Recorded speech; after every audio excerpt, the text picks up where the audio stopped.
नमस्कार। आज हम एक ऐसी शख्सियत की कहानी पर गहराई से बात करने वाले हैं जिनका नाम ही दृढ़ निश्चय का दूसरा नाम बन गया है, दशरथ मांझी। उन्हें भारत का पर्वत पुरुष भी कहा जाता है। जी हाँ।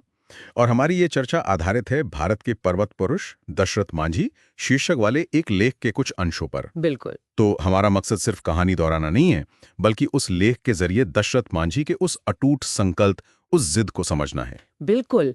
और उनकी वो असाधारण उपलब्धि कैसे वो मुमकिन हुआ, उस पर हम गौर करेंगे। सोचिए जरा, एक अकेला इंसान, बिल्कुल। है ना, और उसके हाथ में सिर्फ छेनी और हथौड़ा, हाँ। और वो एक पूरा का पूरा पहाड़ काटकर रास्ता बना देता है। चलिए इस अविश्वसनीय सफर को उस लेख के नजरिए से देखते हैं। शुरू कहाँ से करें? उनके जीवन से। हाँ, वहीं से शुरू करते हैं।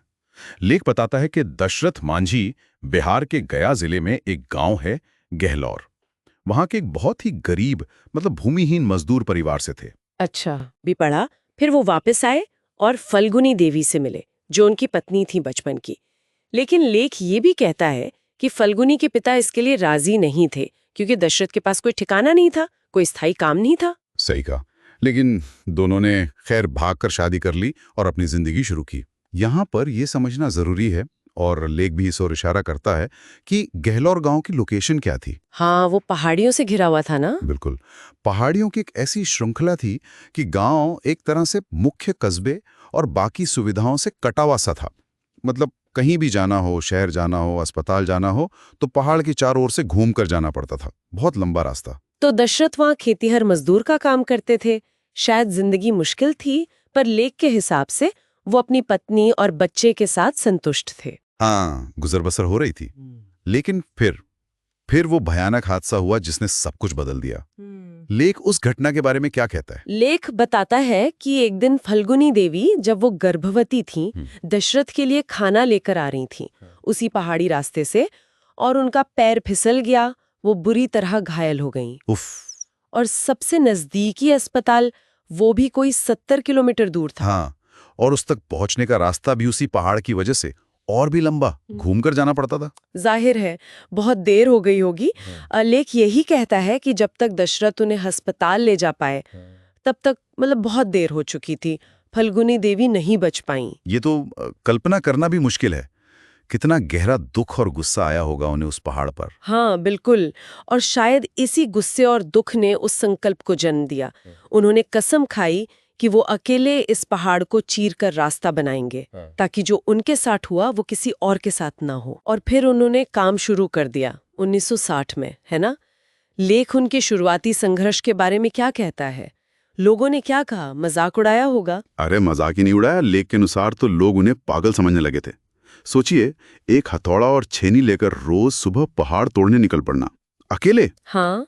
शुरुआत तो बहुत ही कठिन थी, कोई साथ देने वाला नहीं, ऊपर से लोगों के ताने, मौसम की मार। पर वो आदमी, उसका इरादा पक्का था। लेख इसी बात पर जोर देता है, ये सिर्फ शारीरिक मेहनत नहीं थी, ये मानसिक दृढ़ता की, विल पावर की इंतहा थी। ये कुछ वैसा ही है जैसे स्वामी विवेकानंद ने कहा था, एक विचार लो और उसे अपनी जिंदगी बना लो। दशरथ मांझी ने तो इसे जीकर दिखाया। वो भी 22 साल तक। पूरे 22 साल, 1960 से 1982 तक वो लगातार लगे रहे। लेख ये भी बताता है कि धीरे धीरे, बहुत धीरे धीरे, जब मीडिया का ध्यान उन पर गया, तब जाकर थोड़ी स्थिति बदली। अच्छा, फिर क्या हुआ? वही गांव वाले जो पहले मजाक उड़ाते थे, वो भी अब उनके जज्बे को देख रहे थे, शायद हैरान थे। कुछ लोग मदद के लिए भी आगे आने लगे। कोई खाना दे जाता, कोई उनके औजार ठीक करवा देता। पर यह बदलाव बहुत बाद में और धीरे धीरे आया। और आखिर में 22 साल की इस तपस्या का फल मिला। एक रास्ता तैयार हुआ। कितना लंबा था वो? हाँ, 360 फीट लंबा, 30 फीट चौड़ा और 25 फीट ऊंचा। ये आंकड़े लेख में दिए गए हैं। अविश्वसनीय।